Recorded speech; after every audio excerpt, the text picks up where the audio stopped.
রাধে রাধে বন্ধুগণ, সমগ্র শ্রীমদ্ ভগবদ্গীতা শুনতে সঙ্গে থাকুন। আজ শ্রীমদ্ ভগবদ্গীতার চতুর্থ অধ্যায় জ্ঞানযোগ, শ্লোক 5।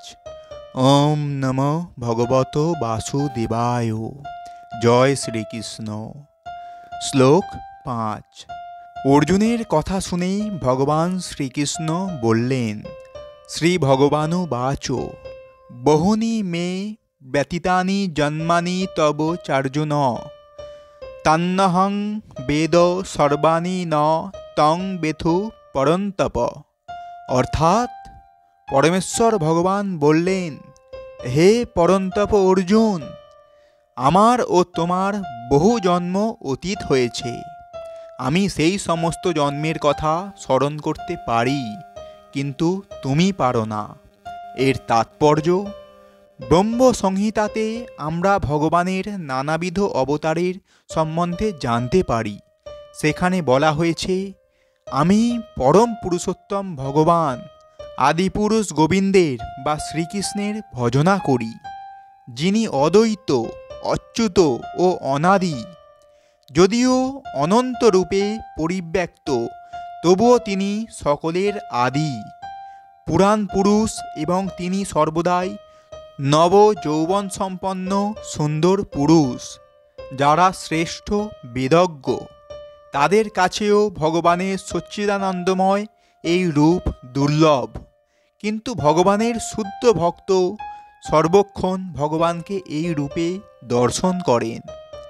ব্রহ্ম সংহিতায় আরও বলা হয়েছে, আমি পরম পুরুষোত্তম ভগবান আদিপুরুষ গোবিন্দের বা শ্রীকৃষ্ণের ভজনা করি, যিনি শ্রীরামচন্দ্র, শ্রী নৃসিংহদেব আদি বহু রূপে অবতরণ করেন।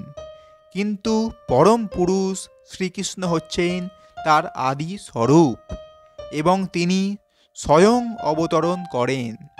বেদেও বলা হয়েছে যে, যদিও ভগবান অদ্বৈত, তবুও তিনি অনন্ত রূপে প্রকাশিত হন।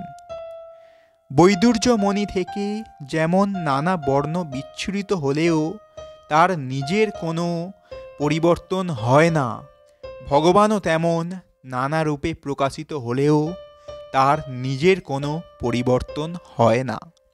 ভগবানের সেই অনন্ত রূপ বেদ অধ্যয়নের মাধ্যমে উপলব্ধি করা যায় না, কিন্তু তার শুদ্ধ ভক্তেরা তার অনন্ত রূপের মর্ম উপলব্ধি করতে পারেন।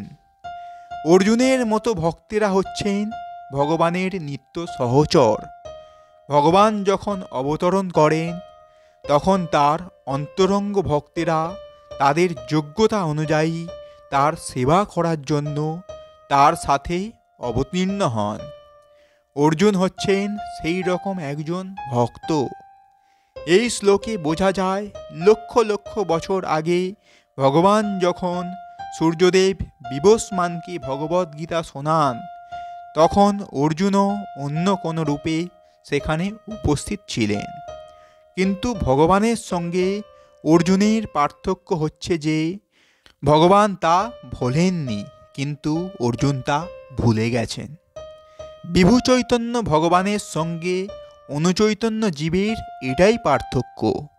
অর্জুন ছিলেন মহাশক্তিশালী বীর, তিনি ছিলেন পরন্তপ, কিন্তু তা হলেও বহু পূর্বজন্মের কথা মনে রাখবার ক্ষমতা তার নেই।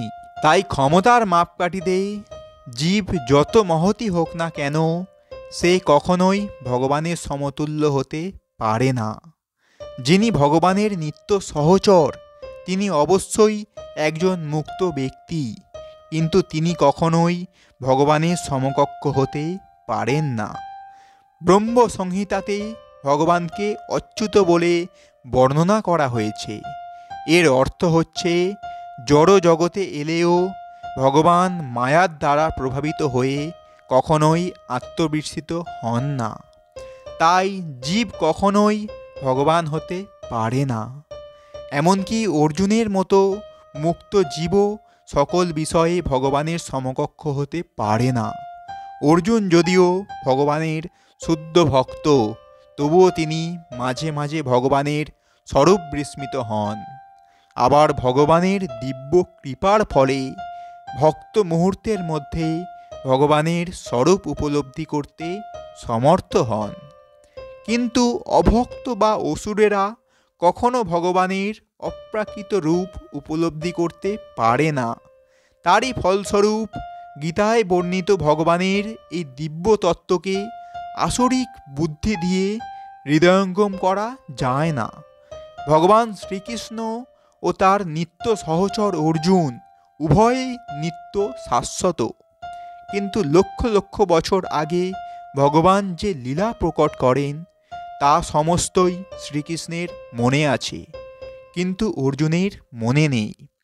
এই শ্লোকের মাধ্যমে আমরা বুঝতে পারি জীবের দেহান্তর হওয়ার ফলে তার পুণ্য বিস্মরণ ঘটে, কিন্তু ভগবান তার সচ্চিদানন্দময় দেহ পরিবর্তন করেন না, তাই তিনি কিছুই ভোলেন না। তিনি অদ্বৈত, অর্থাৎ তার দেহ এবং তিনি স্বয়ং এক ও অভিন্ন। ভগবান সম্পর্কিত সব কিছুই চিন্ময়, কিন্তু জীবের স্বরূপ এবং তার জড় দেহ এক নয়। ভগবান যখন জড় জগতে অবতরণ করেন তখনও তার দেহ এবং তিনি স্বয়ং একই থাকেন। তাই জড় জগতেই অবতরণ করলেও তিনি জীবের থেকে স্বতন্ত্র থাকেন। ভগবানের এই অপ্রাকৃত তত্ত্ব অসুরেরা কিছুতেই বুঝতে পারে না। সেই কথা ভগবান পরবর্তী শ্লোকে বর্ণনা করেছেন। তো বন্ধুগণ, পরবর্তী শ্লোক শুনতে এবং সম্পূর্ণ ভগবদ্গীতা শুনতে আমাদের এই চ্যানেলটি সাবস্ক্রাইব করুন এবং সঙ্গে থাকুন। তো বন্ধুগণ, এটাই ছিল শ্রীমদ্ ভগবদ্গীতার 4th অধ্যায় জ্ঞানযোগের শ্লোক 5। এইরকম সম্পূর্ণ ভগবদ্গীতা শুনতে আমাদের এই চ্যানেলটিকে সাবস্ক্রাইব করুন এবং সঙ্গে থাকুন। রাধে রাধে।